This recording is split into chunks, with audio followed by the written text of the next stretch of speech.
This is the Red Podcast. This is episode number 122. We're talking about difficult customers, how you should deal with them. Maybe you should fire them. We'll talk about that on this episode. This is the Red Podcast. Real entrepreneur development. Make more money, work less, and live a life of freedom. No BS advice that really works. Here's your hosts, David Hooper and Laurel Staples. When I was 15, I had my first real job, the first job where I wasn't being an entrepreneur. Me too, 15. Where'd you work? I worked at Tuesday Morning. Which is? Couldn't even say it. It's like overstock stuff that goes on sale, and I worked in the stock room. It's like a high-end Big Lots, right? That's it, yeah. I worked at Baskin-Robbins. Oh, did you wear the uniform? It looked like a clown uniform, man. It was white with brown sleeves, and it had pink and orange stripes. It was pretty bad. Needless to say, not a great match for me. But one of the things that I hated about it was customer service. And one time, I got into it with this guy and just laid into him from behind the counter. And I remember my boss told me, she was actually surprisingly cool about that.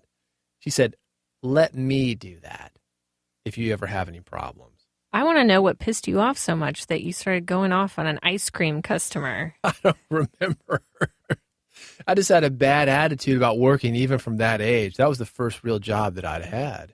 And I just wasn't used to it because I'd been probably making a whole lot. Well, I know I was making a whole lot more money. These guys paid me $3.35 an hour. She thought she was being generous. And I was making all sorts of money going to the gun show, helping all these rednecks move their ammo around when the gun show would come to town. I have my own little buy low and sell high business. Anyway, it was a pay cut for me. And I was probably just agitated to be there, keeping hours and having a boss over my head. It got me thinking, Laurel, and that's what we're going to talk about on this episode, difficult customers. This is the Red Podcast. Red stands for Real Entrepreneur Development. We help you build an audience, sell more product, and make more money. We are business optimizers, going to help you to be more efficient in your marketing and find the hidden money sitting right in front of you. Sometimes that's by not paying your teenage employees a lot of money. Maybe you can pay them less. Oh, dear. Less than $3.35 would be kind of sad. Well, that was minimum wage at the time. So. I make that in like a second these days. So. Fortunately. There are two kinds of customers that I find to be difficult. One is like my ice cream store customer where he's mad. Somebody's mad at you. And the other is somebody who's taking too many of your resources. Somebody who's taking too much of your time, your energy, calling customer service all the time because they just can't get that software program installed. That's the second type. We're going to talk about both of these types. The problem is when you have these difficult customers, either one that you just described, David, it's going to be sucking away your energy from focusing on your good customers and growing your business. Because you know, if you've ever had a bad customer or a clientzilla, as I like to call them, they absolutely drain your energy. You get burnt out and you can't move forward and you get stuck where you are. And so we want to talk today about how to deal with those clients or customers so that you can keep moving forward and keep growing your business and put those people aside once and for all. You've heard of the 80-20 rule. 20% of your customers will generate 80% of the revenue. And there's a similar ratio for difficult customers. I think it's more like 95-5. You've got that 5% that is just going to call customer service, have complaints, take all those resources like you were talking about, want to talk to a manager, never be satisfied. That's a lot of resources for a small number of customers.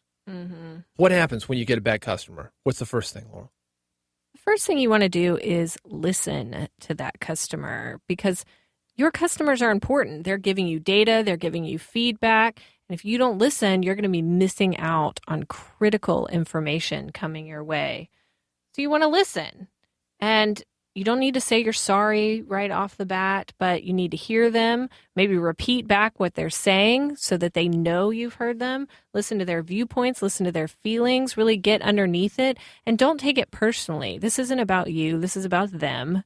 So be open to what they're saying to you and don't react and don't get angry. Just be there. Sometimes people just want to be heard. Like, when is the last time you completely went off on an employee? I'm sorry, I can't hear you.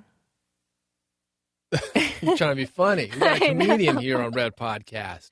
When was the last time I went off on an employee? Yeah, maybe a customer service agent, maybe somebody that you're checking out with. I don't remember doing that. You've never done that? I don't know. I don't get angry too often. I had something happen to me. It's been more recent than I'd like to admit at a Chipotle, where I had to lay down the law to the customer service rep. And let me tell you what it was about. Was it about the tofu level in your burrito? Or maybe the bean level? They just got tofu recently. Ah. Love Chipotle. I think it's a great restaurant, great organization. But one of the things that frustrates me, and this isn't just about Chipotle, this is any place that you would go to for lunch, especially if you're going to an area where there are a lot of workers, is where there's that one guy who's ahead of you in line, and he is completely taking over the ordering process with 20 different orders, and each of them has to be rung up separately because they can't figure the money out later, and they're special orders, and they've got to be bagged up separately. So I was in a Chipotle, and it's a burrito place, and you go down a line. You say, I want this kind of beans, this kind of meat, this kind of toppings. The line is starting to back up. I'm right behind this guy with about 20 orders. I went over to the cashier. I was like, what's going on here? And I was pissed because I was being backed up by this one guy. Why is this guy able to do this? Just let him call in, let him fax in, let him write the stuff down, let him pick it up later, or let his buddies come in here. But you got one guy holding up probably 30 people here. But this guy was very cool. He let me say my piece. I ended up apologizing to him. I said, man, I'm sorry. I'm just frustrated because, it's not you. It's this guy. So you yelled at him or got angry with him, and then you apologized to the employee. The same guy that I got angry with. Okay, but you didn't get angry at the guy with 20 orders. You got angry with the employee, and then you apologized to the employee. And that was my mistake. But at the same time, they're allowing that to go You're on. a difficult customer, David. They're allowing that to happen. This is the kind of thing that allowing difficult customers, the guy who's coming in with the 20 orders and letting them be checked out separately, by allowing that kind of behavior, it's inconveniencing your other customers. So that's the reason I bring this up. Well, let's look at it from your point of view. So you went up to the employee and started getting angry about customer X and his 20 orders. What was helpful to you, being that, quote, difficult customer? What was helpful that that employee did that helped you calm down and apologize? Well, he listened. He got me checked out. We ate and then said something to him at the end before we were out of there. So he handled it. He took care of me, and it was good. It was good. He let me be heard rather than doing what I would have done as a 15-year-old Baskin-Robbins employee, laying back into you. Not a good way to handle things. Speaking of this, empathy is something that really does have to come into play when you have a difficult customer. Is you not only have to listen, but you have to empathize with them on some level to indicate that they have been heard. That's something that's going to be important to keep in mind. Empathy, I've written about this before. I feel that it is your most important skill when it comes to marketing. Letting somebody know that you understand them, feeling like they do, as close to that as you can. And it's easy to get defensive. It's what a lot of employees do. That's what I probably do a lot of the time. But if you can step back to that, count to 10, or do whatever you need to do and hear the person out, you'll find out that a lot of times there's not that much distance between you. Like me in the burrito stand, I was just a guy who was hungry. I wanted a burrito, and I was frustrated with a common thing. I'm sure that guy that I yelled at was probably frustrated by that too. We're on the same side, so there's no reason for us to go against each other. I think there's a term for that. It's called hangry. It's hunger and hangry. Yeah, I was just hangry. I've totally been there. I know what it's that's like. no excuse for me. That's not to say that what I did was right, but he did handle it as best he could. And it was a good lesson for me. I'm not going to do that. And I think that's something to keep in mind when you've got a customer that's raging at you, is that he's not a bad guy. He's just maybe hangry. He's just feeling misunderstood. Maybe he's had a tough day. Again, not an excuse for somebody to treat you like a pincushion, but if you let it go just a little bit, give the guy a little space, sometimes it's going to work itself out. I think moral of this story is you don't ever want to keep anything between David and his burrito. Well, I think the moral is never argue with customers. Do you remember we saw this TV show called The Prophet, CNBC, where a guy comes in, The Prophet, he was the guy from Camping World, and he'll come in and he'll fix a loser business. The business he chose to fix on this episode, LA Dog Works. Mm-hmm. Dog kennel in Los Angeles, I thought it looked great. LA Dog Work guy, yeah, it's kind of a little weird, kind of difficult to get along with. Had some problems with his customers, had some problems with his employees.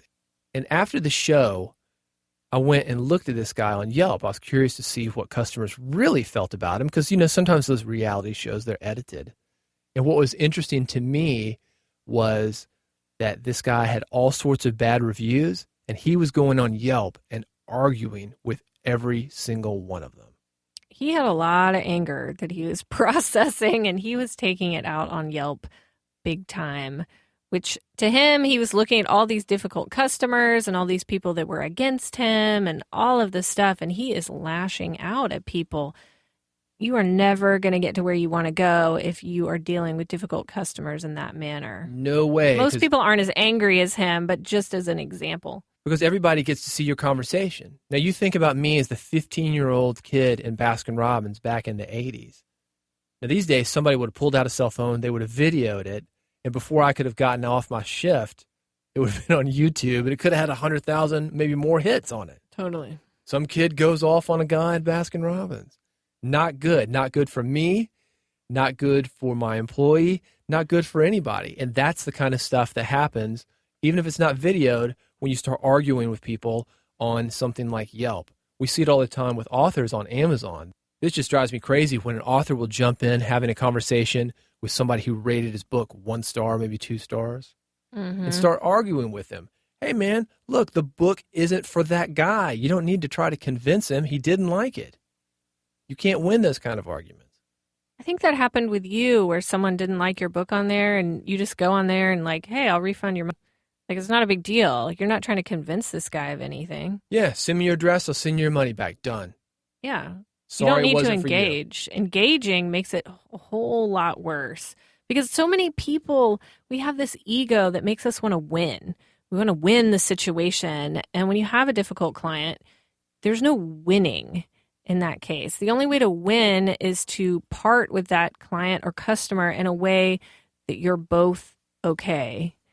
So keep that in mind. Well, let me tell you why I actually engaged with that customer that didn't like the book is because the book in question has a money-back guarantee. I do that on a lot of my books. I said, the book has a money-back guarantee. Send me proof of purchase. Happy to send you the check. And that's just so people can't just say, hey, I bought the book. Give me my money. I'm going to make them show me that they've actually bought it. Yeah, I'm not going to sit there and argue with a guy. If it's not for you, I want it to go to somebody else who it's for. Send it back and let me give it to somebody else where it's going to be helpful. I don't want it going in a landfill. I don't want bad blood about it. Let's just move forward. That's another thing that you're bringing up there is what you did was you fixed the problem. And by fixing the problem right there, you showed that you cared. You showed that you were listening and you took action on it. And that's another thing you want to do with difficult clients or customers is fix the problem. You ever been to Nordstrom? I have. They've got a manual that they give to all employees on their first day. This is a customer service manual. They've got one rule when it comes to customer service: use your best judgment in all situations. Now, they've got some other little secondary rules, but the one that trumps them all, use your best judgment in all situations. How great is that to empower employees to actually make a decision? I think that's pretty great. It seems pretty progressive, actually. It actually brings up some interesting things because thanks to that rule, a lot of weird things have happened in Nordstrom. For example, changing non-Nordstrom items, wrapping non-Nordstrom items for people. There was a funny story in an Alaskan Nordstrom's where a guy brought in snow tires. Nordstrom they're selling clothes, not snow tires. The way I heard the story, the price was on the side of one of the tires, though, and she gave the guy his money back. What does Nordstrom do with snow tires after they have them returned? That's what I want to know. On one hand, it's a great story that you can spread everywhere. Now, whatever the cost of the tires were, they've gotten that back 1,000,000 times over with the good publicity, the good feeling that you get when you hear that story. But at the same time, it rewards bad behavior, and that's probably something that we need to talk about. To take it back to the Amazon comments, I've seen a lot of guys reward bad behavior when somebody doesn't like a book, for example, or when somebody doesn't believe the claims. And that can be tough. There's that fine line. Like with me sending the guy's money back, well, is that rewarding bad behavior for a bad review? I don't think so, because I had a money-back guarantee, and I wanted people to know that if it's not for you, I don't want you to feel like there's a risk to you. At the same time, is that rewarding bad behavior? I don't know. I had not a similar situation, but something where I felt like I was rewarding bad behavior. Years ago, when I was doing health coaching, I had a group program that I was doing, and there was one member of the group program that just was really a difficult client, and that she wasn't mean or anything. She wasn't angry, but she was just taking too many resources, too much time, too much energy. She was too needy. She was just bringing the vibe of the group down. And what happened with me being a young coach at that time was I was giving her a lot of attention, and I was trying to help her more, and I was trying to give her more advice, and I was taking the focus off of the rest of the group, which was doing fine. They weren't difficult clients, and I was putting it on her, and in a way I was rewarding that bad behavior. So it can happen in different ways, and you want to make sure that you're not putting all your energy towards that difficult client, which can be easy to do. Let me give you another Nordstrom story. What happens when you get a package in the mail, UPS leaves it out, it gets rained on? UPS is responsible, right? Are they? Absolutely they are. Once the package gets handed over to UPS, they're responsible. Nordstrom, somebody delivered some Nordstrom shoes to somebody. It got wet. Took it into Nordstrom. No problem. We'll just give you some new shoes. They ate the cost of that. That's how good their customer service is. But at the same time, that's rewarding bad behavior. The snow tires that the guy returned, that rewards bad behavior. To give you an online example of this, I saw a guy, and I can't believe this. He was an affiliate marketer who was selling a lot of affiliate products, getting a commission for when he would send traffic over somewhere. And he was making so much money that people didn't believe he was making that money. He was telling other people how to become an affiliate. They said, we don't believe you. We don't believe you. Blog post. The guy says, hey, listen, let me call you personally. I'll show you some screenshots.